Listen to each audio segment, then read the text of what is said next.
Morning. I've got a good book to review today. Started a new series. It's by Madeline. She's a very good author. Of course, it's historical romance. This is not the first series that I have done reviews on. It's the second, and she has not let me down in this series either. This is the Fairbourne Quartet, and she mixes in a lot of intrigue and mystery. Sometimes she leaves a question you didn't even realize you needed to ask. And then she also leaves until the end maybe a question that she leaves hanging, and she makes you wait the entire book until close to the end before she reveals it. And she kind of leads you down this road of maybe it is, maybe it isn't. But I like that. I like that addition to the stories. This one is The Surrender of Miss Fairbourne. It's more than just a historical romance novel. This one I didn't find quite as heart-stopping or catch your breath as some of her other novels, but it's still a good, strong story. She's good at weaving this mystery and intrigue into the novels. Some people have a problem with Emma Fairbourne because she's stubborn, she's outspoken, but yet in a lot of ways she's very naive, which for me, because I write this era, that's typical of how these women who are struggling to be strong become. I believe it's common for them to be, especially if they've got a father who has, like Emma Fairbourne, whose father has thrust her into his business. So she has grown up with this strength, and so she's very confident in it. She's learned art. She knows it very well.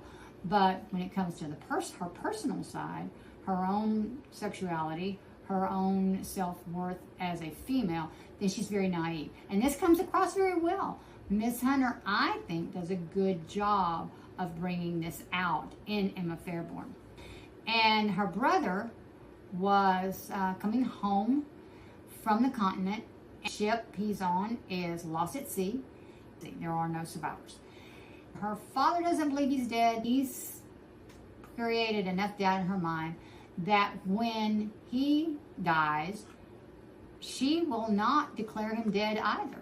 Her father never had him declared dead, and she won't either. Well, then she learns that there is an earl who owns 50% of the auction house. He's going to be a thorn in her side. He's a silent partner, a member of the nobility, doesn't want anyone to know that he's a part of this business. He has also been investigating her father for smuggling.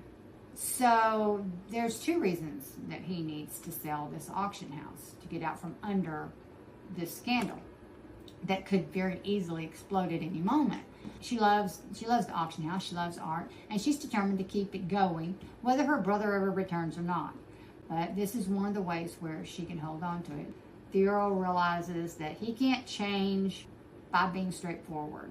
At first, he just wanted her out of his life. One thing leads to another. Of course, he ends up falling for her.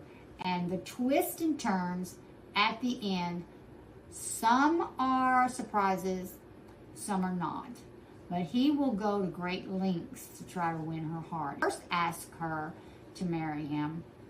Then she's sure that the only reason, and you have to wonder that too because it's not clear yet. But she's thinking at first that it's just to get a hold of all the property where he can do what he wants to with the auction house. And she can't be a countess, and so she uses that for a while to try to keep him at arm's length. He's trying to protect her. He believes she's very honest and doesn't really understand not only the scandals, but the depth of the trouble that she can be in and how dangerous it is. Of course, all along he's falling more in love with her, and he will go to great lengths to convince her not only that she can be a countess, but that he can take care of all these problems for her. But she does not trust him. Slight surprises at the end. Take a chance. The Surrender of Miss Fairbourne, the Fairbourne Quartet, Madeline. I think you'll like it.